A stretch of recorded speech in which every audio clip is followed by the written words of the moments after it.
चिल्लाना मत। बड़ी हो गई हो, सुनाई नहीं दे रहा है, कब से चिल्ला रही हूँ। जी माँ जी, आपने मुझे बुलाया? रख लो। हाँ बुलाया है, मगर तुम्हारी शक्ल देखने के लिए तो नहीं बुलाया। तुम्हारे बाप ने शादी में 3 लाख रुपए और 4 पहिए की गाड़ी देने के लिए कहा था, वो अभी तक क्यों नहीं भिजवाए? माँ जी बापू जी के पास अभी पैसे नहीं है। पैसे नहीं है? बिना पैसों की शादी होती है? इतना सुंदर मकान है, गिरवी क्यों नहीं रख देते? माँ जी, पापा जी ने घर गिरवी रख गई तो हमारी शादी की थी। अच्छा ठीक है, जाओ और अपने बाप से कह देना कि जल्द से जल्द पैसों का इंतजाम कर दे और हाँ भिजवा दे। ठीक है माँ जी। विनोद, ओ विनोद, बेटा विनोद। जी माँ जी, आया, आपने मुझे बुलाया? हाँ बेटा बुलाया है, इधर आ। तुझे पता है कि तेरे ससुराल वालों ने भी तुम दहेज के पैसे नहीं भिजवाए? माँ जी, आप ऐसे चिंता मत कीजिए, मैं उधर से चटकियों में पैसे ले लूंगा। अच्छा ठीक है बेटा, जाओ। बहू, ओ बहू, बहू। जी माँ जी, आई। इधर आ। अभी तक तुम्हारे बाप ने पैसे नहीं भिजवाए? जी माँ जी, अभी उन लोग के पास पैसे नहीं है। पैसे नहीं है? विनोद, ओ विनोद, बेटा विनोद। एक तेरी पत्नी की कैसे कैची की तरह जुबान चल रही है? माँ से जुबान लड़ा रही हो? मैंने माँ जी से जुबान नहीं लड़ाई। बेटा लातों की भूत बातों से नहीं मानते। निकल जा मेरे घर से, इस घर में तेरा कोई काम नहीं है। मुझ पे इतना अत्याचार मत करो, मैं कहाँ जाऊंगी, मेरा घर यही तो है। बाहर में जाओ, मुझे तुम्हारी कोई परवाह नहीं है। पहले जो अपने बाप से दहेज लेकर आ, फिर आ रहा है इस घर में। ठीक है बापूजी। जा यहाँ से, दहेज के पैसे लेके आ। बेटा तुम अकेले आई हो, तुम्हारे साथ दामाद जी नहीं आए? नहीं बापूजी, मम्मी जी ने मुझे घर से निकाल दिया और कहे थे कि दहेज नहीं लाओगी तब तक घर में घुसने नहीं देंगे। वो ऐसा कैसे कर सकते हैं? शादी के वक्त मैंने इतना दहेज दिया था, ये भी तो तुम्हारा ही घर है, ये घर हम बेच दूंगा। नहीं पिताजी, घर बेचने की जरूरत नहीं है और मुझे अब उस घर में जाना भी नहीं है। कोई बात नहीं बेटा, ये भी तो तुम्हारा ही घर है, हम दोनों साथ मिलकर रहेंगे। ठीक है पिताजी।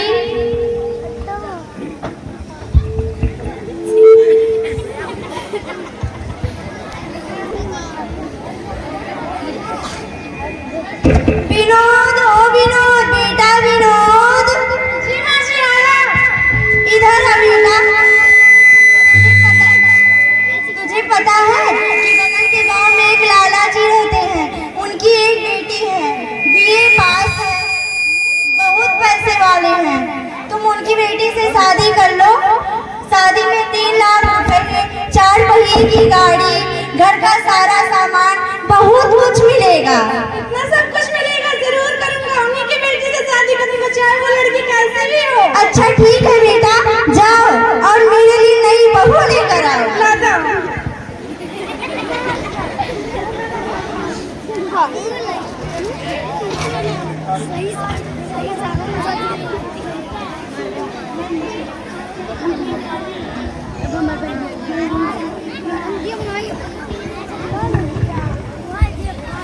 मासी, अरे ओ मासी, आपके लिए बहू ले आया मैं।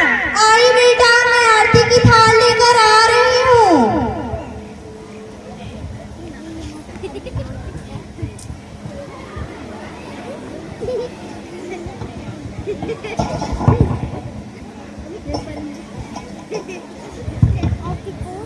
मासी के पैर छू।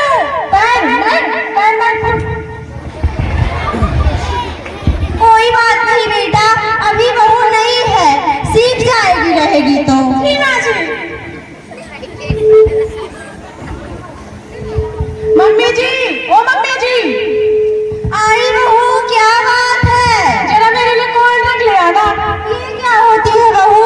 अरे वही जो मेरे डैडी ने दे रखी थी, उसमें से ले आना। अच्छा ठीक है बहू, लाती हूँ।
हेलो हेलो यहाँ में झाड़ू लगाने के क्या हो रहा है?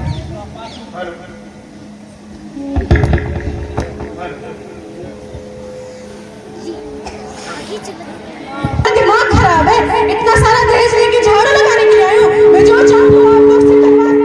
हट जाओ मेरे रास्ते से। हेलो मम्मी जी, ओ मम्मी जी, आई बहू, क्या बात है? मैं अपने फ्रेंड के साथ मूवी देखने जा रही हूँ। घर का पूरा काम संभाल लेना, ओके? अच्छा ठीक है बहू, जाओ। हाँ ठीक है।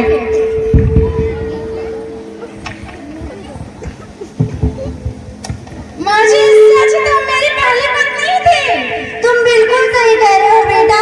कम से कम मुझे घर का पूरा काम तो नहीं करना पड़ता था, लेकिन अब मैं क्या करूं? मेरी तो किस्मत ही खराब है। पर ये सब तो आपके ही कारण हुआ ना, आप भी पछता रहे हो। मुझे माफ कर दो बेटा। अब मैं जीवन में कभी भी दहेज की बात नहीं करूंगी। मुझे माफ कर दे और अगर वो नहीं आई तो मैं उसे मना लूंगी।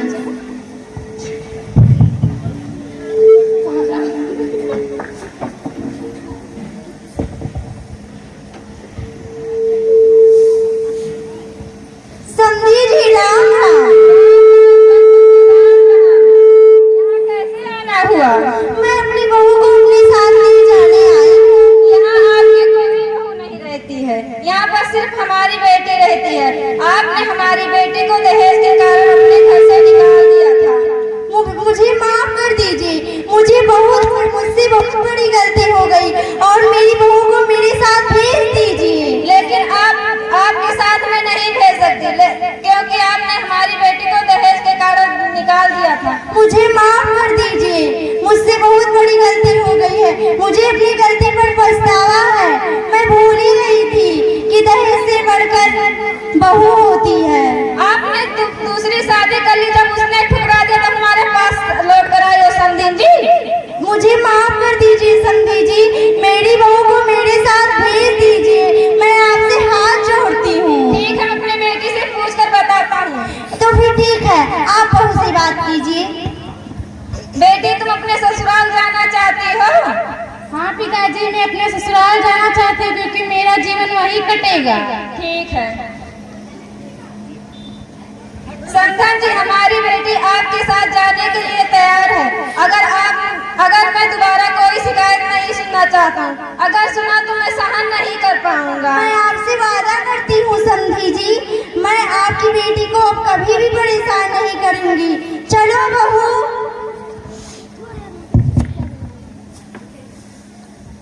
हमें आपसे निवेदन है कि ना दहेज ले और ना दे, क्योंकि दहेज लेने वालों का मेरी तरह हाल होगा और जो दहेज देते हैं वो उनकी बेटी कभी भी अपने ससुराल में सम्मान का पात्र नहीं रहेंगी।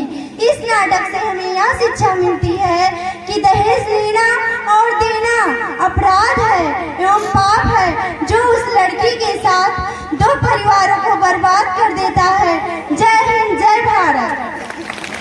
मैं इस दहेज प्रधान नाटक पे एक गाना गाने जा रही हूँ, दहेज गीत गाने जा रही हूँ। उसमें जो त्रुटियां होंगी कृपया क्षमा करने का कष्ट कीजिएगा।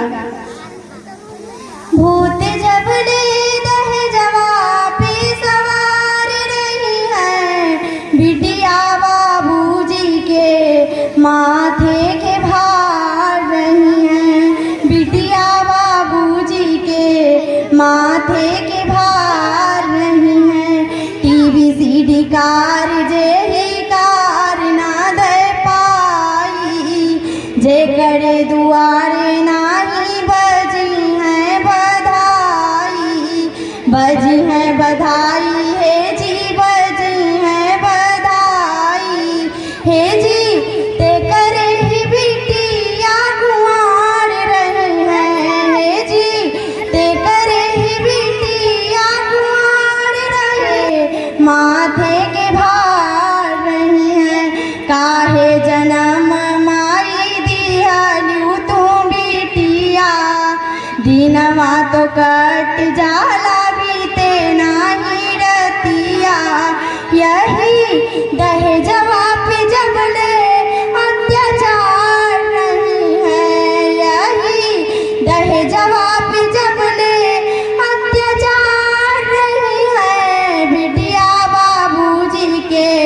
माथे के भार रही हैं। काहे विधाता